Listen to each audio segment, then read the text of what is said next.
ನಮಸ್ಕಾರ Karnataka. Task reveal ಮಾಡಿದ ಗಿಲ್ಲಿ, ಕೋಪ ಮರೆತ ಸಿಟ್ಟು ಮರೆತ ಕಾವ್ಯ ಅಂತಂದರೆ ಇವರಿಬ್ಬರ ಮಧ್ಯೆ ಒಂದು ಒಳ್ಳೆಯ ಫ್ರೆಂಡ್ಶಿಪ್ ಇದೆ.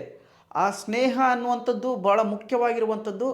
ಸ್ನೇಹ ಎನ್ನುವಂಥದ್ದು ನಾವು ನಾಮಿನೇಟ್ ಮಾಡಿದ್ವಿ ಅನ್ನೋ ಒಂದು ಕಾರಣಕ್ಕಾಗಲಿ ಅಥವಾ ನನ್ನನ್ನು ಅಳಿಸಿದ ಅನ್ನೋ ಒಂದು ಕಾರಣಕ್ಕಾಗಲಿ ಯಾವತ್ತೂ ಕೂಡ ಸ್ನೇಹದಲ್ಲಿ ಒಂದಷ್ಟು ನಾವು ಅದ್ಭುತವಾದಂಥ ಒಂದು ಸಂಬಂಧವನ್ನು ನೋಡ್ಬೋದು. ಆ ಒಂದು ಸಂಬಂಧವನ್ನು ಈ ಸೀಸನ್ನಲ್ಲಿ ಸಿಗ್ತಾ ಇದೆ ಅನ್ನುವಂಥದ್ದು ನನ್ನ ಅಭಿಪ್ರಾಯ. ಬೇರೆ ಬೇರೆ ಕಡೆ ಸೀಸನ್ ನೋಡಿದೆ ನಾನು, ಬಟ್ ಆದರೂ ಎಲ್ಲೋ ಒಂದು ಕಡೆಗೆ ಒಂದಷ್ಟು ಒಂದಷ್ಟು ಪ್ರೀತಿಯಲ್ಲಿ ಅಥವಾ ಸ್ನೇಹದಲ್ಲಿ ಒಂದಷ್ಟು ಕುಂದುಕೊರಗಳು ಬರ್ತಾ ಇದ್ದವು.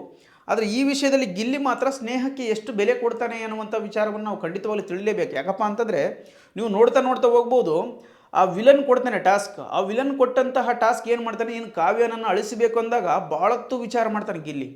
ಅದು ತಗೊಳ್ಳೋ ಬೇಡ ಏನು ಅಂತೇಳಿ. ಅವಾಗ ಆ ವಿಲನ್ 1 2 3 ನಾ 10 ಮುಗಿಸೋದ್ರೊಳಗಡೆ ಹೇಳ್ಬೇಕು ನೀನು ಅಂತ ಹೇಳ್ತಾನೆ. ಸೊ ಅವಾಗ ವಿಚಾರ ಮಾಡಿ ಎಣಿಸಿದ್ರು ಕೂಡ, ಎಣಿಸುವಂಥ ಸಮಯದಲ್ಲೂ ಕೂಡ ಟೈಮ್ ತೊಗೊಂಡು ಓಕೆ ಡನ್ ವಿಲನ್ ಅಂತ ಹೇಳ್ತಾನೆ. ಬಟ್ ಅಷ್ಟೊಂದು ಅಂದರೆ ಅವನಿಗೆ ಕಪ್ಪು ಗೆಲ್ಲುವುದಕ್ಕಿಂತ ಸ್ನೇಹವನ್ನು ನಾನು ಖಂಡಿತವಾಗಲೂ ಹೊರಗಡೆ ಕೂಡ ಉಳಿಸ್ಕೊಳ್ಬೇಕು ಅನ್ನುವಂಥ ಮನೋಭಾವನೆ ಇದೆಯಲ್ಲ, ಅದು ಭಾಳ ದೊಡ್ಡದಾಗಿರ್ತಕ್ಕಂಥ ವಿಷಯ. ಕಾವ್ಯ ಕೂಡ ಅಷ್ಟೇ, ಅವನು ಏನೋ ಅಂದ ಅನ್ನುವಂಥ ಕಾರಣಕ್ಕೋಸ್ಕರ ನಾನು ಈ ಮನೆಯಲ್ಲಿ ಯಾರು ಅಂದರೂ ಕೂಡ ನನಗೆ ನಡೆಯುತ್ತೆ, ಬಟ್ ಗಿಲ್ಲಿ ಆ ರೀತಿ ಅನ್ನೋನಲ್ಲ. ಅಂದಿದ್ದೇನೆ ಅಂತಂದರೆ ಆಕೆ ಕೂಡ ತುಂಬ ನೊಂದ್ಕೊಂಡ್ಳು.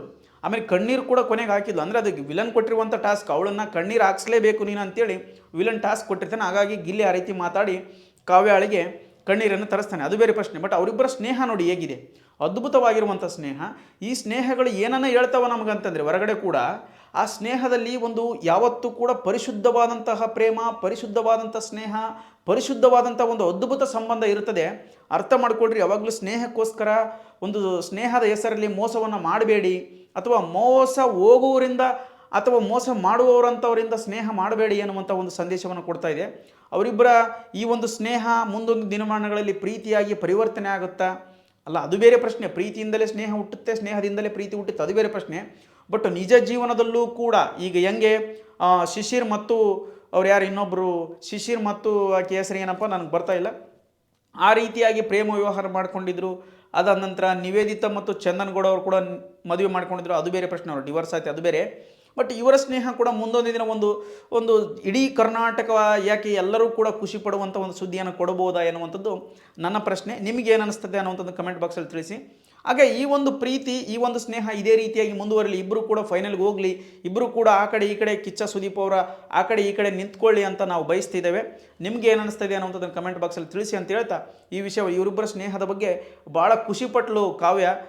ಟಾಸ್ಕ್ ಆಗಿ ಕೊಟ್ಟಿದ್ರು, ಅದಕ್ಕೆ ನಾನು ನಿನ್ನನ್ನು ಅಳಿಸಿದೆ ಅಂದಾಗ ಕಾವ್ಯ ಮುಖದಲ್ಲಿ ನೋಡಬೇಕಿತ್ತು. ಇಬ್ಬರು ಕೂಡ 2-3 ದಿನದಿಂದ ಊಟನೂ ಸರಿಯಾಗಿ ಮಾಡ್ತಿರಲಿಲ್ಲ, ಇಬ್ಬರು ಮುಖದಲ್ಲಿ ಕೂಡ ಸರಿಯಾಗಿ ನಗುನೂ ಸಿಕ್ಕಿರಲಿಲ್ಲ, ಮತ್ತು ಪ್ರೇಕ್ಷಕರು ಕೂಡ ಒಂದಷ್ಟು ಬೇಸರ ಆಗಿತ್ತು. ಗಿಲ್ಲಿ ಕೂಡ ಒಂದಷ್ಟು ಕಾಮಿಡಿ ಮಾಡೋದು, ಕೌಂಟ್ರ್ ಮಾಡೋದು ಈ ವಾರದಲ್ಲಿ ಕಡಿಮೆ ಮಾಡ್ಕೊಂಡಿದ್ದ. ಹಾಗಾಗಿ ಈಗ ಇಬ್ಬರು ಕೂಡ ಒಂದಾಗಿದ್ದಾರೆ, ಇಬ್ಬರು ಕೂಡ ನಗ್ತಾ ಇದ್ದಾರೆ, ಇಬ್ಬರು ಕೂಡ ಚೇಷ್ಟೆ ಮಾಡ್ತಾ ಇದ್ದಾರೆ ಅನ್ನುವಂಥದ್ದನ್ನು ಖುಷಿ ಪಡ್ತಾ ಇದ್ದೀನಿ ನೋಡ್ತಾ.